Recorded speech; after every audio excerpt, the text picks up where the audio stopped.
Doctor صاحب جسم میں بہت تھکاوٹ رہتی ہے، کمزوری بھی شدید ہے.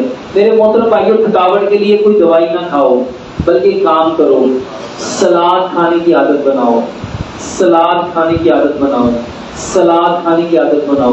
میرے محترم بھائیوں، یہ جو سلاد ہے، ایک جانور ہے جو قد کے اعتبار میں سب سے بڑا ہے، وزن کے اعتبار میں سب سے بڑا ہے، گوشت کے اعتبار میں سب سے بڑا ہے، طاقت کے اعتبار میں سب سے بڑا ہے. وہ ہاتھی ہے. ہاتھی 90%، 80 سے 90% صرف سبزیاں کھاتا ہے. سبزیاں کھاتا ہے. سلاد کی عادت بناؤ. گاجر، مولی، شلجم، کھیرا، پیاز، ٹماٹر، بند گوبھی، سلاد کے پتے، لال مولی، چقندر، سبز دھنیا، پودینہ. میرے محترم بھائیوں، ایک پاؤ سلاد لو، اس کے اوپر لیمو ڈالو، اس کے اوپر کالا نمک ڈالو، کالی مرچ ڈالو، ادرک، لہسن، پودینہ، اناردانہ، یہ بھی سبزیاں ہیں.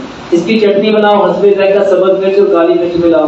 میرے محترم بھائیوں، ایک چمچ چٹنی کا اور ایک پاؤ سلاد صبح، ایک چمچ چٹنی کا اور ایک پاؤ سلاد دوپہر، یہ کھانے کے ساتھ کھاؤ. اس کے ساتھ تلبینہ کھاؤ.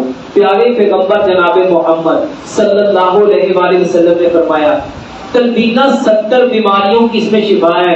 حضرت عائشہ صدیقہ رضی اللہ تعالیٰ عنہ فرماتی ہیں ہمارے ہاں جب کوئی بیمار ہو جاتا تھا تلبینہ چولہوں پہ چڑھ جاتا تھا. تلبینہ کسے کہتے ہیں؟ جو کا دلیا. جو کا دلیا. جو کے دلیے میں 2 بادام، 2 کاجو، 2 پستے، 2 اخروٹ، 2-3 چٹکیاں سونف کی، 2-3 چٹکیاں سفید تل کی، 2-3 چٹکیاں چاروں مغز کی، 2-3 چٹکیاں کشمش کی، 2-3 چٹکیاں کچکار کی. میرے محترم بھائیوں، یہ کوٹ کے یہ ڈال دو، اس کو پکا لو. کتنا زبردست طاقتور بن گیا. اگر آپ میں سے کوئی افورڈ کر سکتا ہے تو میرے محترم بھائیوں، اس میں 1-2 چمچ گاجر کا مربع، سیب کا مربع، بہی کا مربع، آملے کا مربع یہ ڈال دو. اگر اور افورڈ کر سکتا ہے تو میرے محترم بھائیوں، کوئی سے 8-10 پھل لے لو.